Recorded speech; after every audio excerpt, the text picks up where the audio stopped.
পশুপ্রেমী কিংবা কুকুর প্রেমীদের ক্ষেত্রে এবার কিন্তু বড় জয়, কারণ সুপ্রিম কোর্টের রায় এবার সংশোধন করা হয়েছে।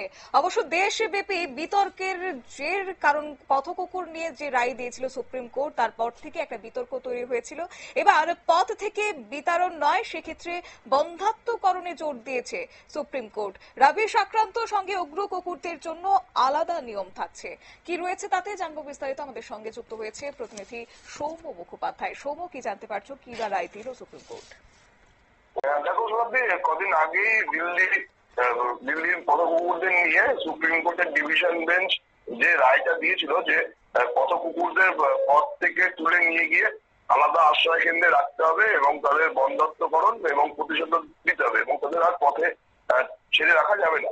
কিন্তু এই রায়ের পরে দেশব্যাপী তীব্র বিতর্ক শুরু হয়। বিভিন্ন পশুপ্রেমী সংগঠন থেকে আরম্ভ করে রাজনৈতিক দলের নেতারা সরবর, সংসদের বিরোধী দলনেতা এবং কংগ্রেস সাংসদ রাহুল গান্ধী তীব্র প্রতিবাদ করেন। বিষয়টি নিয়ে বিজেপি এবং কংগ্রেসের মধ্যে রীতিমতো বাকযুদ্ধও শুরু হয়ে যায়। রাহুল গান্ধীর পথ কুকুরদের প্রতি ভালোবাসার জন্য তাকে বেওয়ারিশ বলেও কটাক্ষ করেছিলেন এক বিজেপি নেতা, সেই নিয়েও তুমুল বিতর্ক হয়। কিন্তু তারপরেই সুপ্রিম কোর্টে একাধিক জনস্বার্থ মামলা হয়েছিল। প্রায় 60 থেকে 70 জনের বেশি উকিল দাঁড়িয়েছিলেন পথ কুকুরদের এই যে রায় হয়ে তার বিরুদ্ধে। আর তারপরেই প্রধান বিচারপতি বি আর গগৈ আশ্বাস দিয়েছিলেন যে তিনি বিষয়টি খতিয়ে দেখবেন এবং রায়টি যদি সম্ভব হয় তাহলে বদল দেওয়া হবে। আর সেই কথাই রাখলো সুপ্রিম কোর্ট। যেটা নির্দেশ দেওয়া হয়েছে নতুন ভাবে যে পথ কুকুরদের রাস্তা থেকে বিতরণ নয়, তাদের বন্ধাত্মকরণের উপরই জোর দিতে হবে।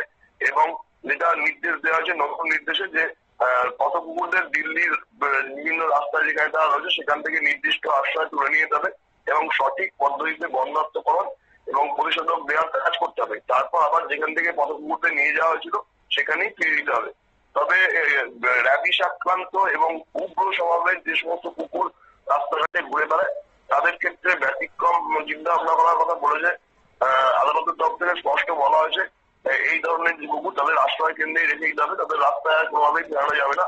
পাশাপাশি আদালত রাস্তার মধ্যে পথ কুকুরদের খাওয়ানো নিয়েও একটা নির্দেশিকা জারি করেছেন। পরিষ্কার জানানো হয়েছে যে প্রকাশ্যে আর রাস্তায় কুকুরদের খাওয়ানো যাবে না।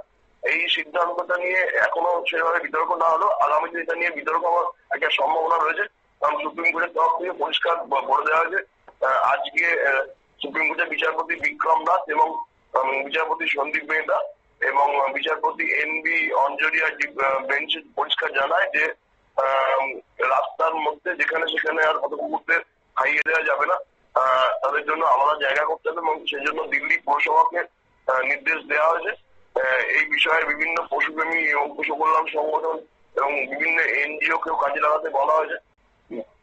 যেটা জানা গেছে যে আদালত সত্ত্বে যে কোনো শর্ততেই আর রাস্তায় প্রকাশ্য জায়গায় কুকুরদের খাওয়ানো যাবে না, পরিবর্তে প্রশাসনকে দায়িত্ব নিতে হবে।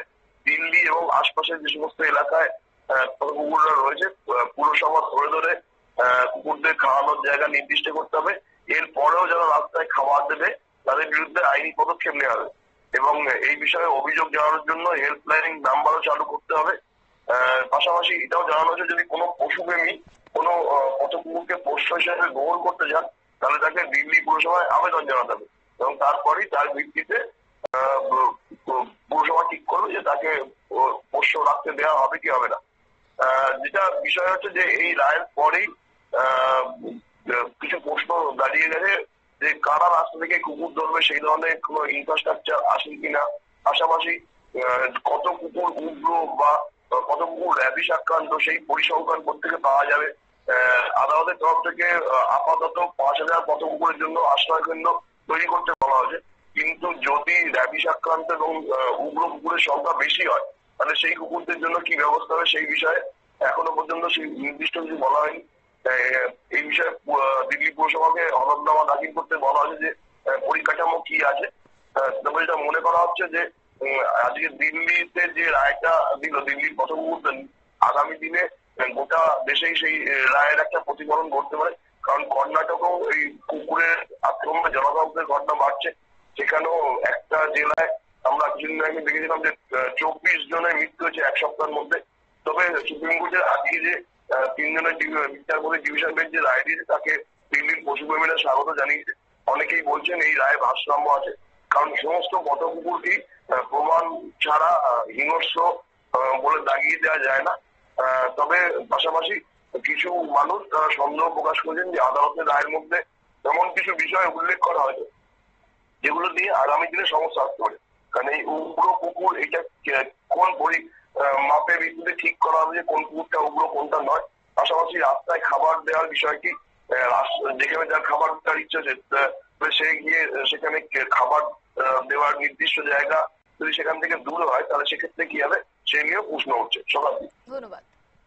অর্থাৎ পথকুকুরদের বিষয়ে নিজের মানে যে রায় দিয়েছিল সুপ্রিম কোর্ট সেক্ষেত্রে এবার সংশোধন করেছে।